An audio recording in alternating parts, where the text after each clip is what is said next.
नमस्कार, मैं हूं अंजलि सिंह। आप देख रहे हैं अमर उजाला दी बोनस। आज के इस खास शो एमएसएमई डायरी में आप सभी का बहुत स्वागत है। आज हम बात करने जा रहे हैं देश के उन उद्योगों की जो न सिर्फ अर्थव्यवस्था की रीढ़ है बल्कि लाखों लोगों की रोजी रोटी का सहारा भी हैं। हम बात कर रहे हैं भारत के कारपेट इंडस्ट्री की।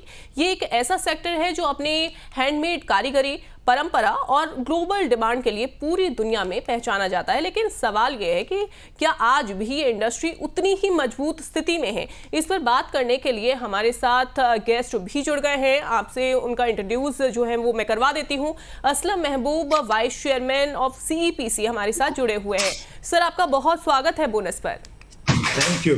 Thank you for having me. Sir, आपसे चर्चा हम शुरू करेंगे उससे पहले हम अपने दर्शकों को बताते हैं कि इस शो में मुख्य तौर पर किन मुद्दों पर चर्चा आज होने वाली है। तो ऑन द शो में आपके लिए क्या खास है, सबसे पहले हम उस पर नजर डालते हैं। देखिए, कैसी है कारपेट एक्सपोर्टर्स की मौजूदा स्थिति। फिलहाल तो इस पर बात होगी कि आखिरकार करंट सिचुएशन कैसी है। इसके बाद बात होगी क्या बढ़ती लागत, ग्लोबल कंपटीशन और बदलते मार्केट ट्रेंड्स इस सेक्टर के लिए चुनौती बन रहे हैं। तो देखिए, अब हम चैलेंजेस पर भी हम बात करने वाले हैं कि कारपेट इंडस्ट्री में आखिरकार चुनौतियां जो हैं वो कैसी हैं, और आखिर में समझेंगे कि आने वाले समय में इस इंडस्ट्री का आखिरकार जो भविष्य है फिलहाल वो कैसा रहने वाला है, यानी कि फ्यूचर कैसा रहेगा, अपॉर्चुनिटीज क्या हैं, चैलेंजेस क्या हैं, इन सब पर आज हम फोकस जो है वो करने वाले हैं। चलिए चर्चा की शुरुआत कर लेते हैं। सर, मिडिल ईस्ट में जो तनाव इस समय हम देख रहे हैं वो चल रहा है, इसी के बीच में कारपेट इंडस्ट्री की फिलहाल जो करंट सिचुएशन है सर वो कैसी है? क्या एक्सपोर्ट डिमांड बढ़ रही है या स्लो डाउन देखने को मिल रहा है? देखिए, इससे पहले जो मिडिल ईस्ट में हुआ उससे पहले जो टैरिफ यूएस का था उसका 58% हमारा एक्सपोर्ट यूएस को था। तो टैरिफ हटने के बाद हमको लगा कि चीजें हमारी बहुत अच्छी हो जाएंगी और ग्रोथ आ गई थी। मगर ये मिडिल ईस्ट की वजह से लॉजिस्टिक डबल हो गया, मेहनत, रॉ मटेरियल के रेट्स ऊपर चले गए, चीजें चले गए। तो वो एक चैलेंजेस है जिसको हम लोग इसको कवर करने की कोशिश कर रहे हैं। और उसमें भारत सरकार जो है इसमें ऑलरेडी एफटीए और जो ट्रेड एग्रीमेंट्स हो रहे हैं वो हम लोग के लिए बहुत बेनिफिटेड हो सकता है। मगर ओवरऑल अभी एक इशू तो है, लॉजिस्टिक है, वो सब चीजों को लेकर। बिल्कुल सर, डोमेस्टिक और इंटरनेशनल मार्केट की अगर बात की जाए तो इसमें डिमांड और पैटर्न को समझें तो दोनों में सर किस तरीके का बदलाव आप देख रहे हैं? देखिए, डोमेस्टिक मार्केट हमारी जो कारपेट का जो हैंडमेड कारपेट है उसका 98% या 95% कह सकते हैं वो एक्सपोर्ट ही है। हमारा डोमेस्टिक सेल बहुत कम है, और उसमें भी जो डोमेस्टिक सेल है उसमें टर्की और क्या नाम आप वियतनाम का बहुत कम मशीन मेड कारपेट इंडिया में आ रहा है जो पॉलिएस्टर और मैनमेड फाइबर्स का है। तो क्योंकि ऑलरेडी उनका माल इंडिया में काफी आ रहा है, वो शाइनी भी है, उसमें प्रॉब्लम्स कम होती है। और हमारा हैंडमेड है तो गर्म देशों के लिए हमारा प्रोडक्ट ज्यादा अच्छा होता है। मगर हम लोग भी नए प्रोडक्ट से, नए मटेरियल से बना रहे हैं। मगर डोमेस्टिक में अभी हमारा ग्रोथ के चांसेस बहुत हैं। मगर अभी भी ये इंडस्ट्री 95% एक्सपोर्ट पे डिपेंड करती है। बिल्कुल, 95% एक्सपोर्ट पर डिपेंड करती है। सर, इस समय कारपेट इंडस्ट्री की अगर मैं चैलेंजेस की बात करूं तो इस इंडस्ट्री में आप किस तरीके के चैलेंजेस देख रहे हैं? रॉ मटेरियल कॉस्ट, लेबर या एक्सपोर्ट, किस तरीके का इशू है सर सबसे ज्यादा? आज के दिन रॉ मटेरियल तो जो इम्पोर्टेड यार्न्स हैं जो न्यूजीलैंड से आ रहा था वो उसमें 200 रुपए केजी तक का डिफरेंस आ गया है। मिडिल ईस्ट से काफी हमारा माल आता था, कुवैत से और इराक से, वुल, वो भी अभी उसमें भी शॉर्टेज आ गई है। तो ओवरऑल हम इस वक्त न्यूजीलैंड के वुल पे और डोमेस्टिक जो हमारा यार्न है उस पर डिपेंड कर रहे हैं, और उसमें काफी ज्यादा ऊपर रेट जा चुके हैं, और लॉजिस्टिक भी ऊपर जाने की वजह से चीजें थोड़ी सी अभी हमारे लिए चैलेंजेस ज्यादा है। बिल्कुल सर, क्या स्किल्ड लेबर की भी कमी कहीं ना कहीं देखने को मिल रही है? देखिए, गवर्नमेंट ऑफ इंडिया उस पर काम कर रही है। Already weaving centres already develop हो रहे हैं और डीसी हैंडीक्राफ्ट कई सेंटर डेवलप कर रहे हैं, और उस पर गवर्नमेंट ऑफ इंडिया काफी काम कर रही है।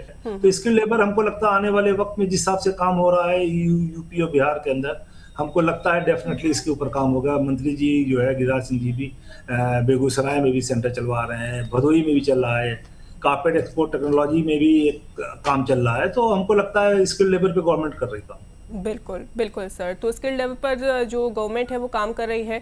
सर, एक और हमारे साथ गेस्ट जुड़ गए हैं, मैं इंट्रोड्यूस करवा देती हूँ। पीयूष कुमार बर्नवाल हमारे साथ जुड़े हुए हैं, ऑनररी सचिव AICMA and member of committee of administration CEPC। Sir, आपका बहुत स्वागत है। सर, आपको थैंक यू जी I have admitted. बिल्कुल सर, अगर एक्सपोर्ट के लिहाज से अगर हम देखें तो चीन हो गया, टर्की हो गया, इसके मुकाबले भारत का जो कारपेट सेक्टर है सर ग्लोबल कंपटीशन में कहाँ खड़ा है सर, आप उसे किस तरीके से देखते हैं? देखिए, अगर ग्लोबल सिनेरियो की बात करें और अगर हैंडमेड की बात करें तो हमारा देश नंबर 1 है हैंडमेड फ्लोरिंग में, हैंडमेड कारपेट इंडस्ट्री में हमारा जो है देश नंबर 1 पोजीशन रखता है। इसमें एक डिस्क्रिपेंसी आती है कि हैंडमेड के लिए कोई अलग से HSN कोड नहीं है। मतलब टर्की, चाइना, पर्शिया, ये जो प्लेयर्स हैं ये ज्यादातर मशीन मेड का प्रोडक्शन करते हैं और फॉर्चुनेटली अनफॉर्चुनेटली ये उसी HSN कोड में इसकी खरीद फरोख्त हो रही है, which is not as good for the consumer also. मतलब कंज्यूमर को ये नहीं पता होता कि वो खरीद क्या रहा है। और जब आज के हम 1500 साल पहले की बात करें, जब कालीन की शुरुआत हुई थी तो हैंडमेड ही था, और जब ये HSN कोड इंटरनेशनल लेवल पे आया तो basically this represented the handmade carpet. लेकिन ठीक है, बाद में जब मशीनी युग आए और मशीनों का से कालीन का निर्माण होने लगा, वो मटेरियल्स अलग हैं, वो चीजें अलग हैं, उनकी बुनावट अलग है, सब कुछ अलग है बिल्कुल। It is completely different than the handmade carpet. तो अब इसमें इस समय की सख्त जरूरत है कि प्रोडक्ट को सही ढंग से आइडेंटिफाई करने के लिए उसका HSN कोड अगर अलग किया जाए तो इसका ज्यादा अच्छा हम लोग डेटा एनालिसिस कर सकते हैं। But so far it is as far as data, India is number 1 in handmade carpets. Okay sir, all right sir. Market share की बात करूं तो हैंडमेड और मशीन मेड कारपेट्स के बीच में जो इस समय इंडिया का जो मार्केट शेयर है वो किस तरीके से सर बदल रहा है पीयूष सर? एग्जैक्टली वही बात है ना कि अब जैसे डेटा जो है वो HSN बेस्ड है। चैप्टर 57 में ही कारपेट्स आते हैं, सारे फ्लोर कवरिंग्स आते हैं। अब वो मटेरियल के हिसाब से उनका HSN कोड मान लीजिए 5 डिजिट के बाद वो बदलता रहता है। फिर भी आज की तारीख में मतलब सबसे बड़ा कंज्यूमर मार्केट US है, और US में इंडिया का जो शेयर है आज की तारीख में वैल्यू वाइज हम सबसे ज्यादा हैं। मतलब it possesses the number 1 position in US as far as value. बिल्कुल। असलम सर, सबसे ज़्यादा अभी जो हैंडमेड की बात की, मशीन मेड कारपेट की भी बात की है पीयूष सर ने, आपको क्या लगता है सर कि क्या मशीन मेड कारपेट और विदेशी सस्ते प्रोडक्ट्स जो हैं वो भारतीय उद्योग के लिए खतरा बन रहे हैं या किसी तरीके का कोई प्रॉब्लम जो है वो क्रिएट कर रहे हैं? यस, इसमें मैं कहना जरूर चाहूँगा क्योंकि HSN कोड जो इसमें 5703 या 4 में जो मशीन मेड इंपोर्ट हो रहा है उस पर 20% टर्की का ड्यूटी लग रही है इंडिया के अंदर जो आ रहा है, क्योंकि HSN कोड से वही होता है। मगर जो कारपेट हमारा वहां जा रहा है वो 65% तक ड्यूटी लग जा रही है उसके। मशीन से बना हुआ माल ऑलरेडी सस्ता होता है, छोटे ड्यूटी पे इंडिया माल आ रहा है। तो हमारा तो ये भारत सरकार से एक मांग है कि इस पे एक हम लोग को कैप लगा देना चाहिए 250 रुपए मीटर का, कि उससे नीचे माल न आने पाए। जैसे हमारे यहाँ रोटेप पे भी 32 रुपए 28 रुपए कैप लगता है। तो और उसका जिस तरह से टर्की का, क्योंकि 80% माल टर्की से इंडिया में आ रहा है, हमारा कारपेट वहां पे ड्यूटी ज्यादा लग रही है। तो लेवल प्लेइंग एटमॉस्फेयर होना चाहिए, जितनी ड्यूटी उनके यहाँ लग रही है उतनी हमारे यहाँ भी लगनी चाहिए। क्योंकि रॉ मटेरियल सब इंडिया का बना हुआ है, इंडिया का माल बन के वहां जाता है टर्की, और उनका गलीचा सिर्फ इंडिया में नहीं वर्ल्ड वाइड। मैं आपको एग्जांपल दे सकता हूँ, मोर देन 86% दुनिया में मशीन मेड बिक रहा है और हैंडमेड 14% के आसपास का है। तो ऐसे में टर्की हाफवे थ्रू है, यूरोप का पार्ट एक तरह से है, तो अमेरिका में भी वो सस्ते में माल बेच ले रहा है, यूरोप में भी ट्रकों से माल भेज दे रहा है। ऐसे में हैंडमेड को ब्रांडिंग एंड प्रमोशन की बहुत सख्त जरूरत है, जिससे लोगों को पता लगे कि हैंडमेड क्या होता है, मशीन क्या होता है। बिल्कुल। एक कारपेट बनने में 22 से 24 फैमिलियां इन्वॉल्व होती हैं, 22 से 24 प्रोसेस हैं इसके अंदर। और मशीन में तो आप प्लास्टिक के दाने डालिए और कारपेट तैयार हो जाता है। बिल्कुल बिल्कुल सही बात है सर, हैंडमेड में। और इसके अलावा अगर हम बात करें हैंडमेड की, तो जैसा कि आपने कहा प्रमोशन की बहुत ज़्यादा ज़रूरत है इस समय। पीयूष सर, छोटे MSME यूनिट्स को क्या फाइनेंस या फंडिंग से भी जुड़ी किसी तरीके की कोई दिक्कतें आती हैं? जी, मैं जरूर कहना चाहूँगा कि सरकार ने इस समय MSME को लेके योजनाएं काफ़ी चला रखी हैं, इसमें कोई दो राय नहीं है। कोलेट्रल फ्री फाइनेंसेस की बात होती है, GST रिटर्न बेस्ड फाइनेंसेस की बात होती है, लेकिन ये एक ज़मीनी हकीकत है कि कोई भी ऐसा यूनिट नहीं होगा जो बिना कोलेट्रल मॉर्गेज के फाइनेंस किया जाए। मतलब financiers have their own discretion like the bankers और जो भी हैं, तो उनके साथ सरकार की नीतियां हैं कि आप 1 करोड़ तक के एमएसएमई को लोन बिना किसी गारंटी के, सरकार बल्कि उनकी गारंटी देती है, लेकिन जमीन पे ये योजना जो है निश्चित रूप से फलीभूत नहीं हो पा रही है, जिसकी वजह से स्टार्टअप्स आ तो रहे हैं बहुत, लेकिन ये है कि उनको उतनी अपॉर्चुनिटी नहीं मिल रही है। और फॉर्चुनेटली अनफॉर्चुनेटली मैं ये कहूंगा कि हमारी इंडस्ट्री में जितने प्लेयर्स हैं, ये कहना अतिशयोक्ति नहीं होगा कि 100% यूनिट्स फॉल अंडर एमएसएमई। यहाँ पे कोई हैवी इंडस्ट्री है ही नहीं है, हमारे यहाँ मशीनों का उपयोग नहीं है, हाथ से सारी चीजें बनती हैं, ऑर्गेनिक है, कार्बन उत्सर्जन नहीं है, मतलब। और होना, दूसरी बात मैं बताऊं आपको कालीन को लेके कि एक जमाने में किसी के बड़े बड़े राजे महाराजाओं महलों में बड़े बड़े कालीन हुआ करते थे। ईरानी कालीन घर में पोजेस करना used to be a matter of pride, मतलब जरूरत के साथ साथ लोग इसको बड़े उससे देखते थे कि हमारे घर में एक बढ़िया ऊनी ईरानी कालीन है या सिल्क कालीन है। वो धीरे धीरे जब से ये मशीन मेड का अंदर उसमें ये सिंथेटिक के कारपेट आने लगे हैं, दिखते तो कारपेट के नाम से हैं, लेकिन इन्होंने एक तरह से जो कारपेट का जो एस्टैब्लिश्ड, मैं कहूँगा कि जो एक ब्रांड था या उसकी जो वैल्यू थी, वो कहीं ना कहीं से कॉम्प्रोमाइज हुई है, जिसकी वजह से मैं ये HSN कोड अलग करने की बात कर रहा हूँ। बिल्कुल। असलम सर, पीयूष सर ने कहा कि मेड इन इंडिया की अगर हम बात करें, सरकार जो है अगर सही से अगर इस पर ध्यान दिया जाए तो शायद और इस इंडस्ट्री को बूस्ट मिल सकता है। मैं चाहूँगी कि अगर आप कोई एक एग्जांपल देकर अगर समझाएं, या फिर आपने कहा कि सरकार जो है इस पर कदम जो है वो उठा सकती है, ऐसी कौन कौन सी ऐसी योजनाएं हैं जिसके जरिए और ज़्यादा इस पर काम हो तो इस इंडस्ट्री को और ज़्यादा बूस्ट मिल सकता है?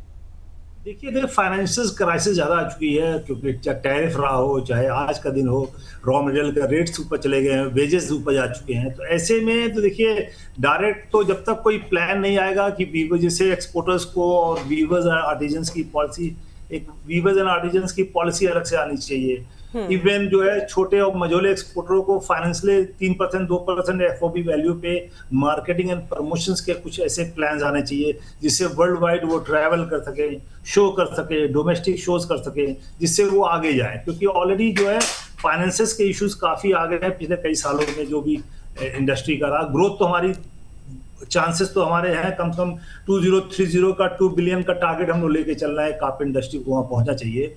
उसमें गवर्नमेंट काफी चीजें हम लोग से मांग भी रही है और उम्मीद भी करते हैं कि बहुत चीजें हम लोग को मिलेंगी और डेफिनेटली हम लोग ग्रोथ करेंगे। उसके लिए एक वीवर्स एंड आर्टिजन्स की पॉलिसी आनी चाहिए।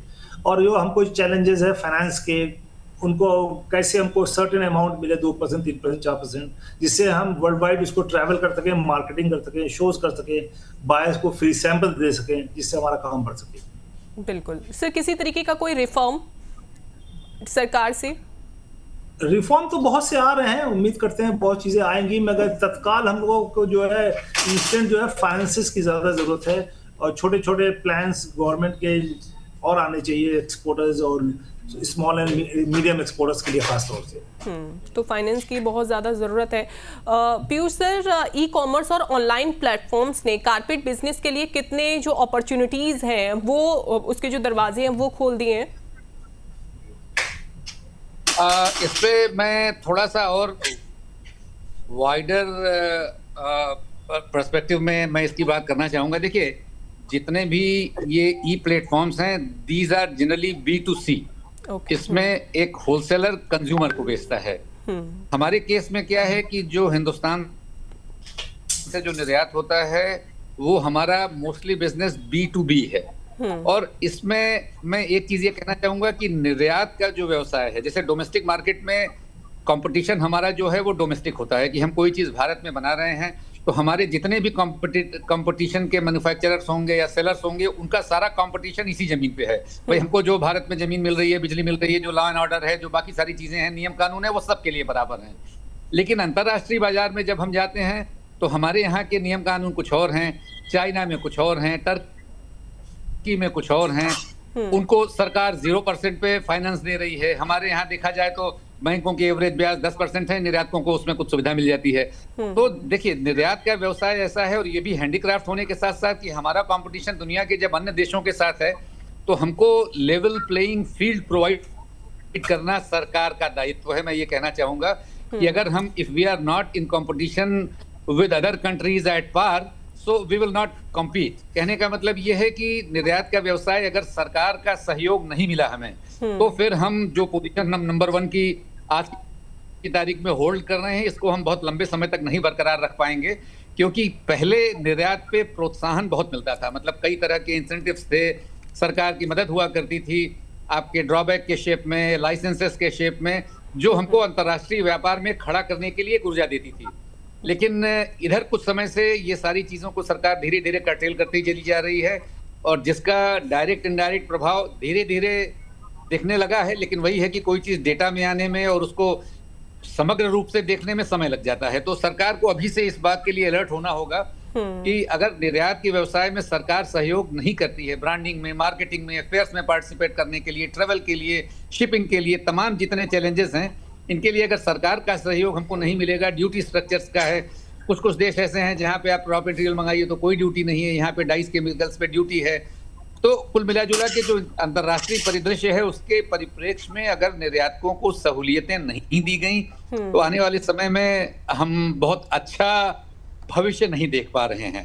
तो मैं आपके माध्यम से इस बात के लिए अपील करना चाहूंगा कि सरकार इस मामले में थोड़ा सा नजरिया बदले और हमें इसको फैसिलिटेट करे। मतलब फाइनेंसेस देना कोई एक पक्ष हो सकता है कि भाई आपने फाइनेंस अवेलेबल करा दिया लेकिन वो फ्री नहीं है, उसमें हमको इंटरेस्ट देना है। उसके साथ साथ बाकी सारी चीजें जो नियम कानून के अंतर्गत आते हैं, उनके अनुसार और देशों का स्टडी करके, और हमें जब तक उसके लिए इंसेंटिवाइज नहीं करेंगे तब तक हमारे लिए अब इस प्रतिस्पर्धा में बने रहना आगे मुश्किल प्रतीत होता है।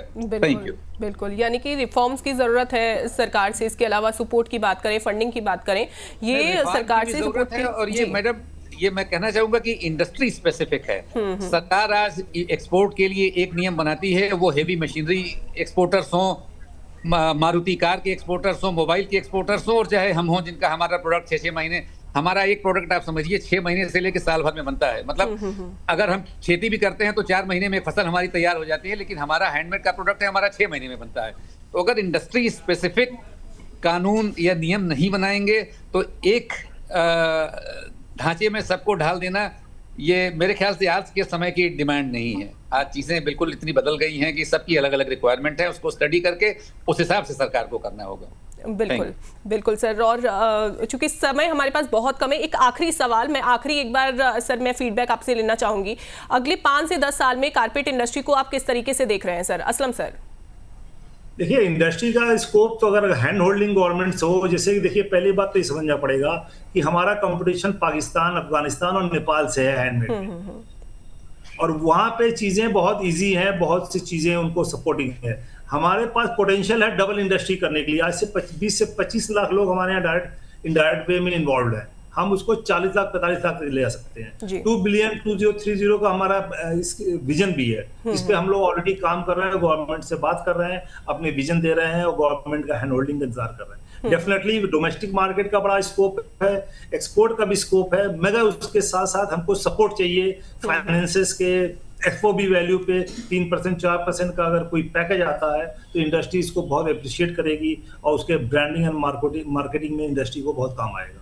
बिल्कुल बिल्कुल सर, बहुत बहुत धन्यवाद सर आपका। असलम सर आप हमारे साथ जुड़े, पीयूष सर आप हमारे साथ जुड़े, आपने इस टॉपिक पर बात की और साथ ही सरकार से जो भी सपोर्ट आपको मिल सकता है उस पर आपने बात की कि कैसे ये इंडस्ट्री और ज़्यादा आगे बढ़ सकती है अगर सरकार का सपोर्ट अगर आपको मिलता है। तो बहुत शुक्रिया आपका।